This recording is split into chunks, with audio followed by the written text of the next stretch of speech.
central to the belief that companies should be operated in a socially responsive way for the benefit of all stakeholders. This is the belief that managers will behave in an ethical manner. The term ethics refers to the moral principles that govern the actions of an individual or a group. Indeed, the values of one individual, group, or society may be at odds with the values of another individual, group, or society. Ethical standards therefore reflect not a universally accepted code, but rather the end product or process of defining and clarifying the nature and content of human interaction. Even when groups agree on what constitutes human welfare in a given case, the means they choose to achieve this welfare may differ. Therefore, ethics also involve acting to attain human goals. For instance, many people would agree that health is a value worth seeking, that is, health enhances human welfare. But what if the means deemed necessary to attain this value for some include the denial or risk of health for others, as is commonly an issue faced by pharmaceutical manufacturers? During production of some drugs, employees are sometimes subjected to great risk of personal injury and infection. For example, if contacted or inhaled, the mercury used in making thermometers and blood pressure equipment can cause heavy metal poisoning.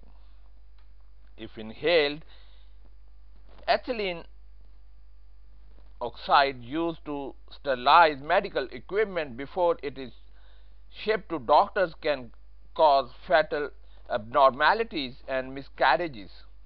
Even penicillin, if inhaled during its manufacturing process, can cause acute anaphylaxis or shock. Thus, although the goal of customer health might be widely accepted, the means may not be.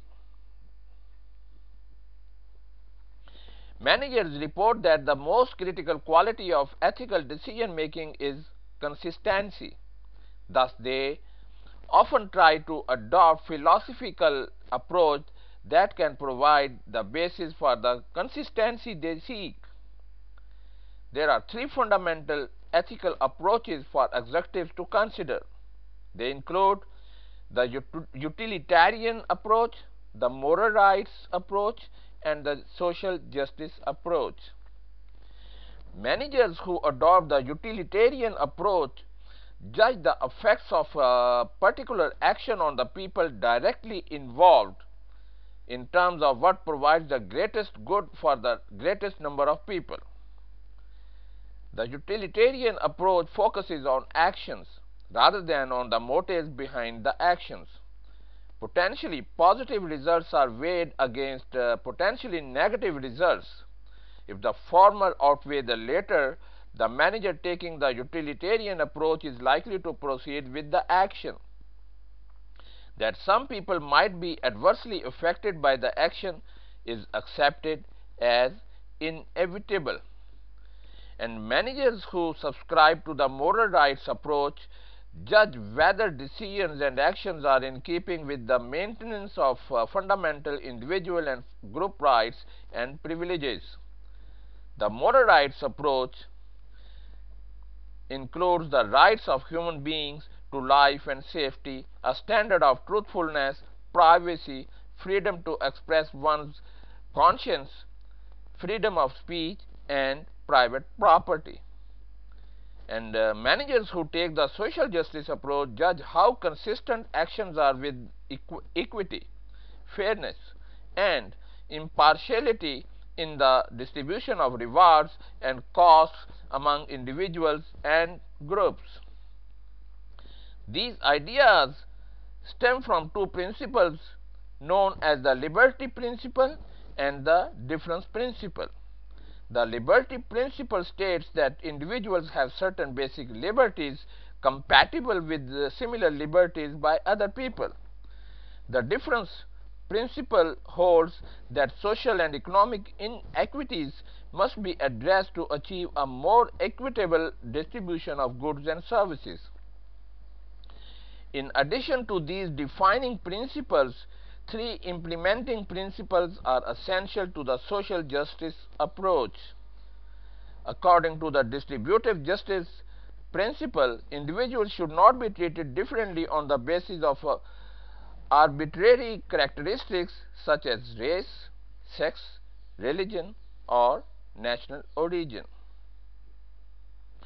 The fairness principle means that employees must be expected to engage in cooperative activities according to the rules of the company, assuming that company rules are deemed fair.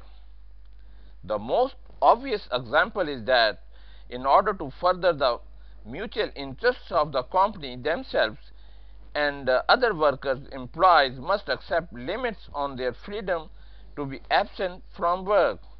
The natural duty principle points up a number of general obligations, including the duty to help others who are in need or danger, the duty not to cause unnecessary suffering, and the duty to comply with the just rules of an institution.